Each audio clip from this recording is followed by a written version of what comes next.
안녕하십니까. 대한민국 NCS 사용설명서 NCS 해법 특강을 시작하도록 하겠습니다. 저는 한국산업인력공단 NCS 센터의 김진실입니다.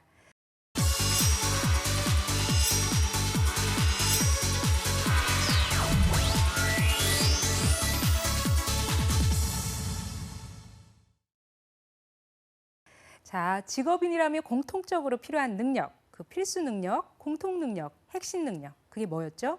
자, 직업 기초 능력이었는데요. 지난 시간에 이어서 직업 기초 능력의 그 하위 영역들과 여러분들의 경험을 어떻게 매칭시키는지 이번 시간에도 자세하게 살펴보도록 하겠습니다. 시작해 보시죠.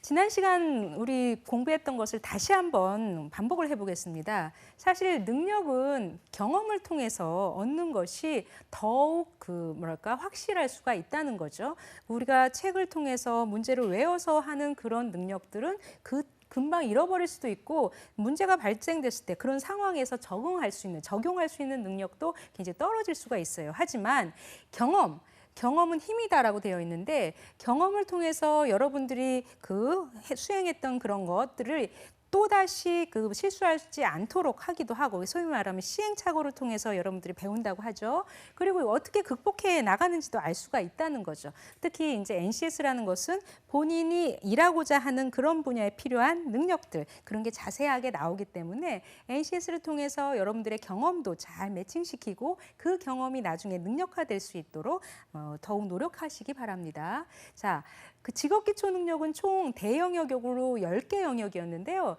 지난 시간에는 우리 15강 때는 의사소통 능력과 수리 능력을 알아보았어요. 이번 시간에도 이제 지속적으로 하고 다음 시간까지 이 나머지 하위 영역들을 알아보도록 하겠습니다. 자, 오늘은 문제 해결 능력. 예전에는 문제를 잘 푸는 사람들이 굉장히 우대받았다고 한다면 앞으로 시대, 이 미래 시대는 문제를 잘 해결하는 사람이 더 중요한 인재가 될 수가 있는 거예요. 예전에는 왜 스펙 위주의 사회가 될 수밖에 없었냐면 사람을 평가하는데 잣대, 특히 평가 점수, 결과를 알 수 있는 방법이 그나마 시험을 통한 점수, 이것밖에 없었다는 거죠. 하지만 이제 대체제가 나타난 거예요. NCS의 그 행동 지표, 즉 과연 이 행동을 할 수 있을 만한 역량을 갖췄는지 안 갖춰 있는지 판단할 수 있도록 되어 있다는 거죠. 그리고 실제 일을 시켜보니까 스펙이 높고 점수는 잘 높은데 막상 일을 시키는 그 능력은 또 다르다는 거예요. 그래서 예전에는 문제 잘 푸는 사람, 베스트 인재를 막 선호했다면 앞으로는 문제 해결 능력, 어디다 갖다 놔도 잘 적응하는 사람, 어떤 문제가 발생됐을 때도 당황하지 않고 해결하는 사람, 이런 사람이 더욱 이제 각광받는 시대가 됐습니다. 자, 문제 해결 능력이라는 것은 업무를 수행하는 데 있어서 어떤 문제가 발생되었을 때 어떻게 해결하지? 옛날 고정관념을 깨고 창의적으로, 창조적으로 생각을 한다던가 아니면 논리적으로 생각을 한다던가 아니면 저건 뭔가 문제가 있는데 이 대안은 이런 거다 하면서 비판적 사고를 통해서 대안을 제시할 수 있는 그런 사고력과 또한 문제를 처리하는 정말 문제 인식해서 어떻게 대안을 찾고 최적의 해결책을 찾는 문제 처리 능력, 그 두 가지에 대한 부분이 문제 해결 능력입니다. 구체적으로 사고력, 창의적 사고, 논리적 사고, 비판적 사고, 그리고 문제를 처리하는 능력. 엘리베이터가 갑자기 그 안에서 이제 안 움직여요. 그럼 막 울고불고 무섭고 막 소리 지르고 하면 오히려 더 그 고통 때문에 본인이 더 이제 쓰러질 수가 있다. 그러니까 어느 산 속에 있어도 멧돼지가 나오지도 않는데 멧돼지가 나올 것 같은 그 두려움 때문에 그 사람이 더 이제 힘들어진다고 하거든요. 근데 문제 해결 능력이 있는 사람은 이거 당황하지 말고 만약에 핸드폰이 있는 사람은 빨리 신고를 한다던가 버튼이 있으니까 비상 버튼을 누른다던가 아니면 지금 상황에서 어떻게 해결하지 하면서 서로 논의를 한다던가 이렇게 해야 된다는 거죠. 그래서 문제 처리 능력이라는 것은 먼저 문제를 인식하는 거예요. 이게 왜 엘리베이터가 왜 고장났지? 뭐가 문제지? 불만 안 켜지는 건지 아니면 작동은 되는데 다른 문제가 있는지 등등 문제를 인식하고 이것을 해결하기 위해서는 어떤 대안들이 있지? 한번 이 대안들을 얘기를 해봐. 이 중에 지금 내가 할 수 있는 게 뭐지? 하면서 최적의 대안을 이제 솔루션을 찾아보고 그것을 이제 적용을 해서 나중에 이게 잘 됐는지 평가하는 이것은 그냥 예인데요. 실제 업무를 수행하는 데 있어서는 정말 이 프로세스가 굉장히 중요할 수가 있습니다. 이 채용 기관에서는 문제 해결 능력과 관련된 질문들을 상당히 많이 해요. 예전에 NCS가 도입됐던 이전이던 어쨌든 이 사람의 능력을 평가하는 그런 부분 예전에도 다 있었거든요. 그래서 기존 방식과 뭐 이런 현상에 대해서 문제 의식을 갖고 여러분들이 전략적으로 해결했던 경험을 한번 써보시오, 말해보시오, 이런 질문들이 있을 수 있다는 거죠. 그게 자기소개서든 아니면 면접에서든. 그러면 처음에는 이런 어떤 경험 상황이 있었는지 그 상황을 잘 설명할 필요가 있어요. 그리고 그 상황에서 내가 어떻게 문제의식을 가졌는지, 여기서 어떤 문제의식을 가졌는지, 나는 이런 문제의식을 가졌습니다. 정말 다른 사람과 다른 문제의식을 가졌던 그런 경험도 쓸 필요가 있는 거고요. 그 문제를 인식해서 내가 어떤 방식으로 문제를 해결했는지에 대한 그런 상황, 그런 양상들을 자세하게 또 그 어필할 필요가 있습니다. 그래서 결과는 어땠습니다. 이렇게 말할 필요가 있는 거죠. 한 예를 살펴볼게요. 또 하나 이제 다른 기관에서도 나왔네요. 그러니까 같은 맥락입니다. 다른 기관에서도 새로운 문제에 대해서 기존에 없던 혹은 다른 사람과 다른 방식으로 문제를 해결했던 경험을 써보시오. 그리고 여기도 마찬가지로 예상치 못했던 문제가 발생됐을 때 계획대로 일이 진행되지 않았을 때 당신이 어떻게 해결했는지 써보시오. 이런 이제 같은 맥락의 문제입니다.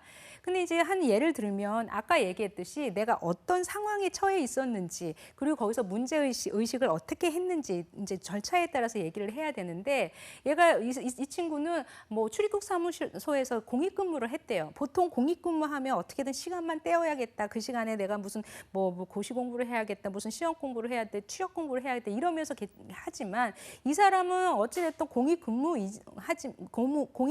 요원이었지만 이 팀에서 정말 팀원으로서 그 같이 팀의 일원이라는 생각을 갖고 항상 성실하게 근무를 하였답니다. 그래서 그런 상황을 얘기를 했어요. 근데 이제 이 사람은 단속 활동을 했대요. 외국인 단속도 하고 호송 업무를 맡았는데 문제 의식은 뭐였냐면 무슨 신원 파악을 하고 호송으로 이제 호송하기 위해서는 이런 신원 파악을 하는 과정에서 너무 어려움이 있었다는 겁니다. 그러니까 즉 그 사람의 인적 그 사항이라든가 이런 부분이 체계적으로 정리되지가 않아서 또 외국인이니까 얼마나 들쭉날쭉 되겠습니까? 동남아시아 언어도 다 다르고 하니까 의사소통에도 굉장히 어려움이 있었대요. 그러면 여러분 같으면 이 상황에서 어떻게 하겠습니까? 맨날 불만을 왜 이런 것도 마련되지 않았어? 왜 이런 매뉴얼도 없어? 여기는 정말 이상해. 정말 공공기관은 왜 이럴지 모르겠어. 이러면서 불만을 얘기하는 사람이 있는가 하면 이 사람은 이제 공익근무 요원으로서 본인이 비록 내가 해도 될까 이거 따지지 않고 한번 만들어 봤대요. 그래서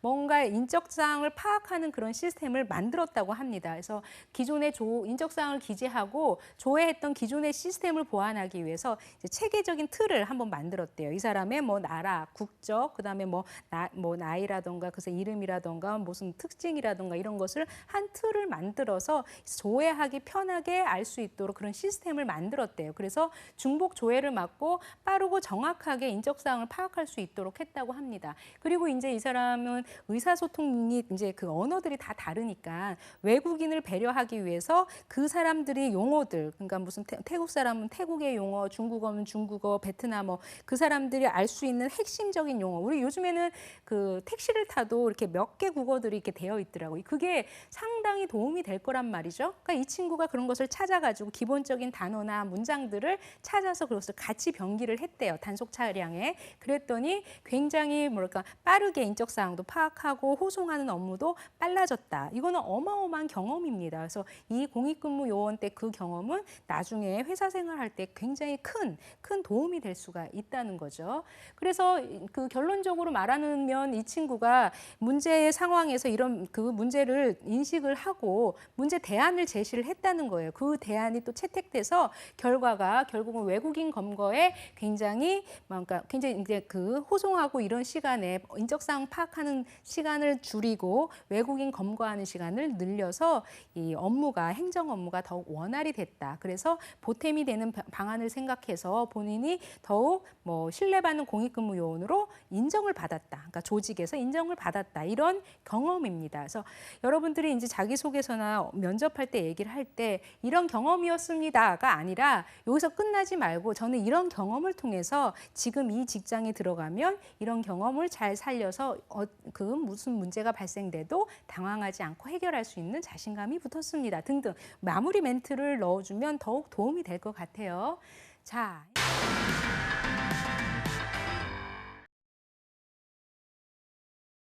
자, 이제 네 번째, 이제 자기 개발 능력이에요. 자기 개발 능력은 최근 앞으로 평생 학습 시대라던가 이럴 때 굉장히 도움이 되겠죠. 정말 내가 누군지, 내 장점이 무엇이고 단점이 무엇이고 내 장점을 어떻게 강화하고 단점을 어떻게 보완하고 그다음에 내 그 자기 관리, 내 시간 관리는 어떻게 하고 몸 건강 관리는 어떻게 하고 경력 개발은 어떻게 하고 이런 부분이 굉장히 중요할 수 있습니다.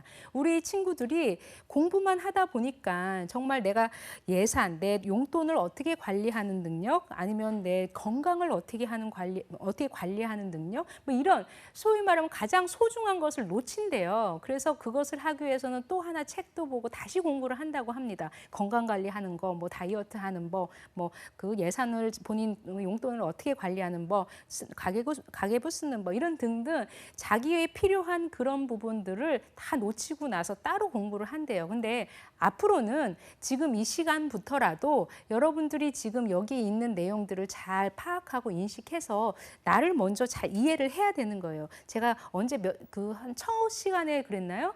내가 나를 모르는데 어떻게 남이 나를 평가할 수 있기를 기대하겠느냐 그거죠. 그러니까 내 장점을 잘 이해하고 내 단점을 잘 이해할 필요가 있다는 거예요. 내가 주도형인지 아니면 사고형인지 아니면 신중 분석형인지 뭐 등등. 그래서 주도형이면 큰 그림이나 뭐 어려운 부분을 앞장서서 할 수 있지만 남들 얘기하는 것을 좀 경청하는 부분이 부족합니다. 그래서 경청하기 위해서 남과 이렇게 얘기할 때 반드시 속도를 좀 참고 기다려서 그 사람이 끝날 때까지 뭐 이제 뭐 그 끝까지 다 들으려고 노력을 하고 있습니다. 뭐 이런 것도 필요하고요. 나는 사교형인데 너무 개인적인 사적인 질문들을 막 많이 질문을 해서 사람들이 싫어해 한 걸 몰랐는데요. 지금 생각해 보니까 그게 그렇게 결코 좋은 건 아닌 것 같습니다. 그래서 대화를 할 때도 너무 신변잡기적인 질문보다는 좀 핵심적인 질문으로 하도록 노력을 하겠습니다. 등등 본인의 의사소통 유형이라든가 성격 유형이라든가 그런 것도 잘 파악할 필요가 있는 거죠.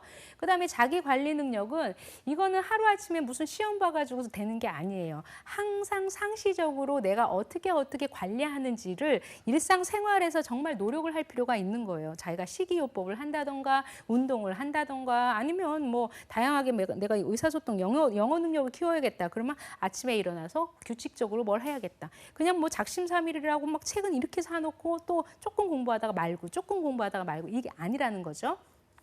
경력 개발은 우리 NCS가 무슨 특징이 있습니까? 그 분야에서 그 평생 어떻게 전문가로 클 수 있는지에 대한 평생 경력 개발 경로가 나오지 않습니까? 이제 앞으로는 여러분들이 그 경력 개발 경로를 잘 활용해서 내가 이 분야에서는 정말 이러이러한 능력을 확실하게 쌓아서 몇 년간 동안은 이렇게 크겠습니다를 알려줄 필요가 있다는 거죠. 조직의 10년 후의 모습은 어떻습니까? 이렇게 만약에 물어본다고 하면 내가 1년에는 아주 그 사람들과 원활하게 잘 지내고요. 3년 후에는 이 팀장을 보좌 하는 뭐 핵심적인 위치가 되겠고요. 하면서 구체적으로 자신의 경력을 한번 얘기할 수 있는 그런 그 능력도 굉장히 중요할 수가 있습니다. 같은 맥락인데 그 자기 개발 능력과 관련된 그런 질문들도 꽤 많아요. 예전에 이런 그 공공기관에서도 본인이 일을 하는 데 있어서 업무가 이제 미흡했다던가 업무를 위해서 자기 개발을 했던 경험을 한번 써보세요. 내가 지식이 부족하다고 할 때 그거 지식을 쌓기 위해서 어떤 노력을 했는지 그 경험을 한번 써보세요. 자기 개발 이후에 해당 업무 수행에 어떤 변화가 있었는지 한번 써보세요. 이렇게 이제 질문을 했고요. 다른 공공기관 같은 경우는 뭐 본인의 차별화된 경쟁력은 무엇인지 한번 써보세요. 이렇게 나와 있습니다.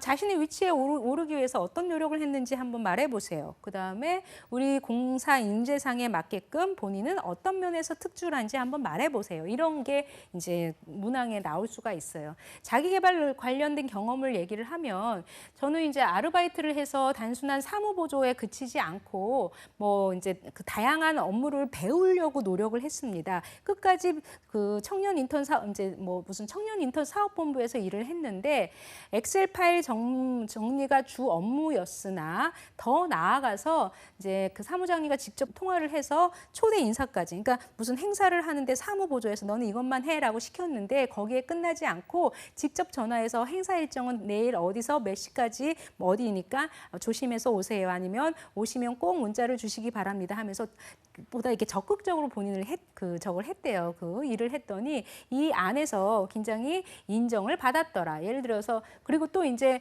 아까 같은 맥락인데요. 청년 인턴 본부라는 그 업무도 본인은 비록 사무보조였지만 사무보조로 끝나지 않고 청년 인턴이니까 지금 현재 청년 실업률과 관련되어서 지금 회사 경영에 어려움을 듣고 공부를 했다고 합니다. 그래서 공부를 해서 다 또래 취업들 어차피 본인도 청년이지 않습니까? 그래서 현장의 목소리들을 막 들었대요. 그래서 끊임없는 배움의 자세를 통해서 결국 업무의 성과를 향상시킬 수 있었다라는 그런 경험입니다. 또 하나 한번 알아볼까요? 본인은 이제 이거는 좀 전문적인 지식입니다. 그래서 여러분들이 전공 능력과 관련해서 내가 지금 이게 부족한데 어떻게 이 지식을 보충을 했는지, 공부를 했는지 그 경험을 쓰는 것도 자기계발 능력에서는 충분히 활용될 수 있는 경험이에요. 그래서 이건 조금 전문적인 건데 전기 스터디를 교내에서 진행을 하였습니다. 그래서 전기와 관련된 자료를 역할 분담을 통하여 조사를 하고 설명을 하고 수업을 진행했습니다. 그래서 뭐 이제 구체적 여기는 이제 전기 회사에 들어갔나 보죠. 그래서 저는 개인적으로 이제 전기 분야는 잘 모르기 때문에 전기 내용을 뭐 설명드릴 수는 없겠지만 그 한국전력이라던가 그 전기 회사에서는 이런 내용들이 굉장히 어필이 된다는 거죠. 그래서 자기계발 능력을 이제 물어봤을 때 그 직무와 관련된 전공 능력 이런 것을 내가 어떻게 공부를 해서 아니면 어떤 스터디를 통해서 어떤 과정을 통해서 습득했다 이런 것을 어필하는 것도 굉장히 중요할 수가 있습니다. 또 이제 자기계발 능력과 관련돼서 문제가 많이 있네요.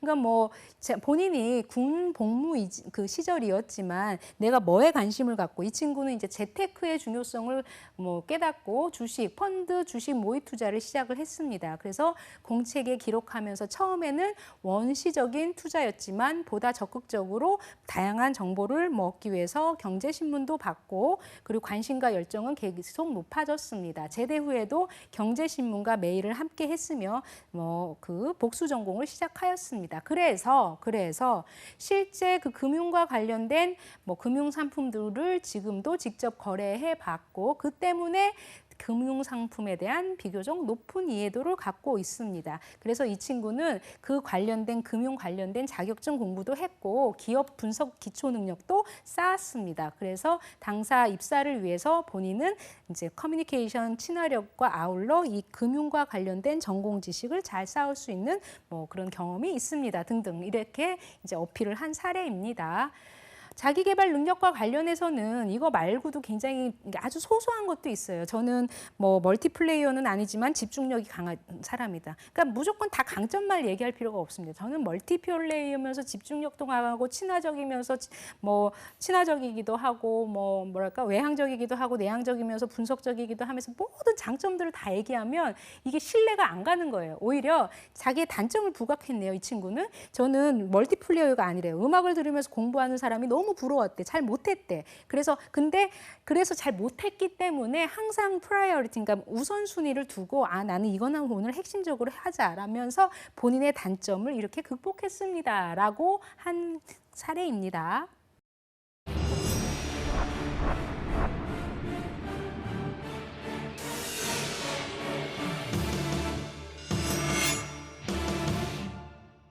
네, 이번 시간에는 직업기초 능력 중에 문제 해결 능력 그리고 자기계발 능력과 여러분들의 경험을 매칭시키는 그런 구체적인 사례를 살펴보았습니다. 자, 핵심적인 것은 예전에는 문제를 잘 푸는 인재가 중요했다면 앞으로는 어떤 상황이든 당황하지 않고 문제를 해결할 수 있는 그런 그런 능력이 더욱 중요한 시대입니다. 다음 시간에도 계속적으로 직업기초 능력 하위 영역과 여러분들의 경험을 매칭시키는 사례를 알아보도록 하겠습니다. 시청해 주셔서 감사합니다.